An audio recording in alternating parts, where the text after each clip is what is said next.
السلام علیکم ورحمۃ اللہ وبرکاتہ۔ معزز و مکرم سامعین کرام اور قابل قدر اساتذہ کرام اور میرے عزیز ساتھیوں،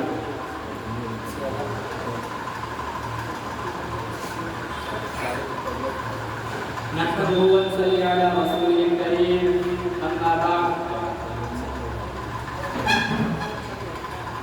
یہ ہماری بڑی خوش قسمتی ہے کہ آج ہم اپنے ملک کا یوم آزادی منا رہے ہیں۔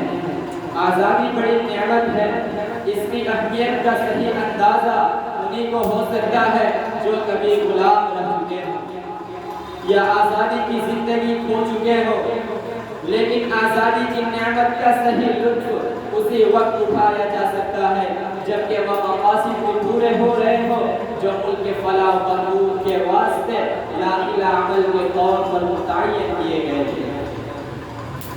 اگر کہیں پر ایسا ہو رہا ہو کہ یوم آزادی کے اقراب مقاصد کو پسے پشت ڈال کر یوم آزادی کا دن منایا جا رہا ہے، اس کی آمد پر خوشی و مسرت کا اہتمام کیا جا رہا ہے، تو ہم بجا طور سے یہ کہہ سکتے ہیں اور یہ کہیں گے کہ یہ خوشی ادھوری ہے، یہ مسرت ناتمام ہے۔ محترم حضرات، بحیثیت مسلمان یوم آزادی ہمارے نزدیک دو پہلوؤں کا حامل ہے۔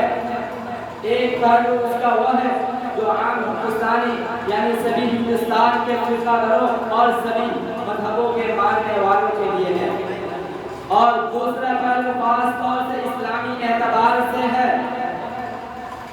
آج 15 اگست یوم آزادی کے موقع پر بہتر ہے کہ ان کے دونوں پہلو اور دونوں روحوں کو اجاگر کیا جائے اور دونوں کے متعلق گفتگو کی جائے، اور جہاں تک مسلمان سے متعلق پہلو کا سوال ہے تو اس کو ہم دو حصوں میں تقسیم کر سکتے ہیں۔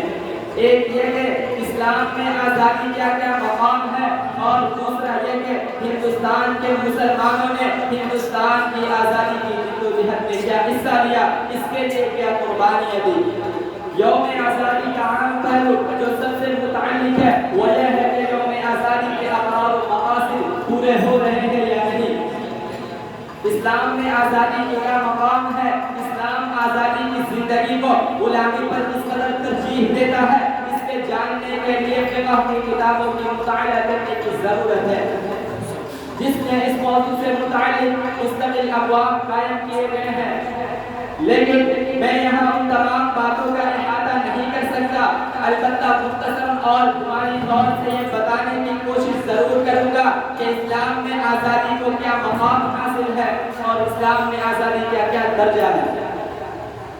اسلام کے نزدیک اس میں ہر شخص آزاد ہے، یعنی بنیادی طور سے اسلام ہر انسان کو آزاد تسلیم کرتا ہے، کیونکہ حضرت آدم علیہ السلام اور حضرت حوا علیہ السلام جن سے انسانوں کی یہ ساری نسل وجود میں آئی وہ آزاد پیدا ہوئے تھے۔ غلامانہ زندگی اسلام کے نزدیک اوپر سے لازم ہوئی اور عاجز کی ہوئی زندگی ہے۔ اس عاجز و رکاوٹ کو دور کر دینے کے لیے اسلام واضح ہدایت دیتا ہے، اسلام یہ ترغیب دیتا ہے کہ جن کے پاس غلام ہیں وہ ان کو آزاد کرے، تو اس حکم پر عمل کرنے والے اسلامی تعلیمات کے مطابق خدا تعالیٰ کے یہاں بڑا اجر و ثواب کا مستحق قرار پاتا ہے۔ اسلام غلاموں اور بانیوں کے ساتھ اچھا سلوک کرنے کی تلقین کرتا ہے، ان کے حقوق کو ادا کرنے کی تلقین کرتا ہے۔ اسلام کے نزدیک آزادی کا پہلو اس قدر جاندار ہے کہ اگر کوئی شخص ہنسی یا مذاق میں بھی اپنے غلام کو آزاد کرے تو اسلام کے نزدیک اس کا مذاق بھی حقیقت پر محمول کیا جائے گا۔ اگر کوئی شخص شراب کی طلب میں آ کر اپنے غلام کو آزاد کرے تو اس کا بھی اعتبار کیا جائے گا۔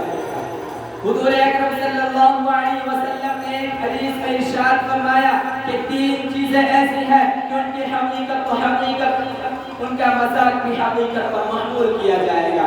ان 3 چیزوں میں سے حضور اکرم صلی اللہ علیہ وسلم نے اس کو بھی شمار دیا کہ اگر کوئی شخص مذاق کے طور پہ بھی اپنے غلام کو آزاد کرے تو غلام آزاد ہو جائے گا۔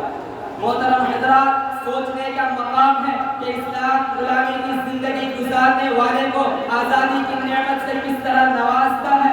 اس کا اندازہ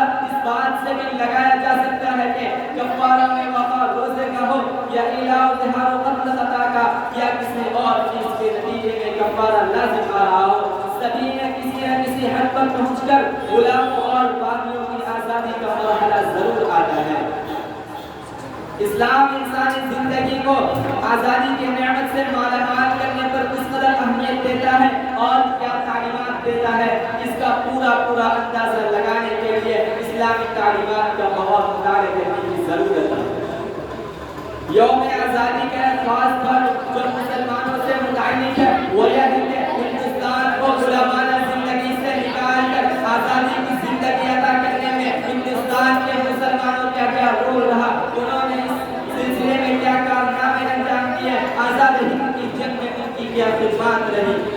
محترم حضرات، یہ بات بلا جھجک کہی جا سکتی ہے کہ ہندوستان کی آزادی کی تحریک میں ہندوستانی مسلمانوں نے بڑا سرگرم حصہ لیا۔ ہندوستان کو آزاد کرانے کے لیے ہر طرح سے دے کر تن من دھن کی بازی لگا دی۔ آزاد ہند کی خاطر جان پر کھیل گئے، جیلوں کی ہوا کھائی، انگریزوں کے مظالم سہے، آزاد ہند کی خاطر دارالرسم کو دیوانے وار چھوڑا، سولی اور پھانسی کے بندے ان کے جذبے ان کے حوصلوں کو پست نہ کر سکے، ان کے ولولے انگریزوں کے پہم مظالم سے سرد ہونے کے بجائے روز بروز بڑھتے رہے۔ انگریزوں کا جور و استبداد، جیل اور قید و بند کی قسم کی زندگی، پھانسی کے پندے، جلا وطنی کی زندگی ان کے جذبہ حریت پر پیٹرول کا کام کرتے تھے۔ انگریز ان آزادی کے متوالوں کے جس پر کو قابو پا سکتے تھے، مگر ان کی روحیں ان کی دستر سے باہر تھی، بھلا وہ ان کے دل و دماغ تک کیسے رسائی حاصل کر سکتے تھے۔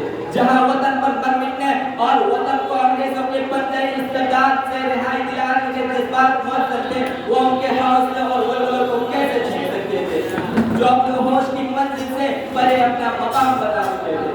محترم حضرات، جب ہندوستان میں انگریزوں کے ناپاک قدم آئے، جب انہوں نے ہندوستان کو قبضہ کرنے کی ترتیبیں سوچنی شروع کر دی، اسی وقت سے ہندوستان کی آزادی کی تحریک میں مسلمان شامل ہو گئے۔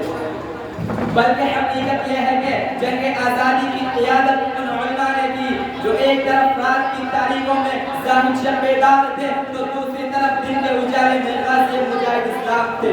شاملی کا میدان ہو یا ریشمی رومال تحریک پلاسی کی جنگ ہو یا سرنگا پٹنم کی وادیاں یا حریت کا اور کوئی علاقہ ہو، ہر جگہ مسلمان حریت پسندوں کے عظیم الشان کارنامے تاریخ کے صفحات کا ایک سنہرا عنوان ہے۔ اسیر مالدہ حضرت شیخ الہند رحمۃ اللہ علیہ کی ریشمی رومال، تحریک مولانا حسین احمد مدنی، مولانا عبید اللہ سندھی، مولانا محمد علی جوہر، مولانا ابوالکلام آزاد، آزاد جہادی کے وہ روشن ستارے ہیں جو آسمان جل پر ہمیشہ چمکتے اور دمکتے رہیں گے۔ ہندوستان کے مسلمانوں نے اس کوشش ہند کو اپنے جگر سے سنوارا ہے۔ ہندوستان ہند کے پتے پتے پر مسلمانوں کے شاندار کارنامے درج ہے۔ کسی شاعر نے کیا خوب کہا ہے، پتا پتا بوٹا بوٹا حال ہمارا جانے ہے، پتا پتا بوٹا بوٹا حال ہمارا جانے ہے، جانے نہ جانے گل ہی نہ جانے باغ تو سارا جانے ہے۔ محترم حضرات، یوم آزادی کا دوسرا پہلو جو میں نے بتایا تھا وہ عام ہندوستانیوں سے متعلق ہے، خواہ وہ ہندو ہو یا مسلم، سکھ ہو یا عیسائی یا اور کوئی مذہب کا ماننے والا ہندوستانی ہو۔ حقیقت یہ ہے کہ یوم آزادی ہمارے لیے یوم احتساب ہے۔ آج کے دن ہمیں سوچنا چاہیے کہ ہمارے بڑوں نے ملک کے آزاد کرانے کے لیے جو جنگ لڑی تھی، جو خواب دیکھے تھے وہ پورے ہو رہے ہیں یا نہیں۔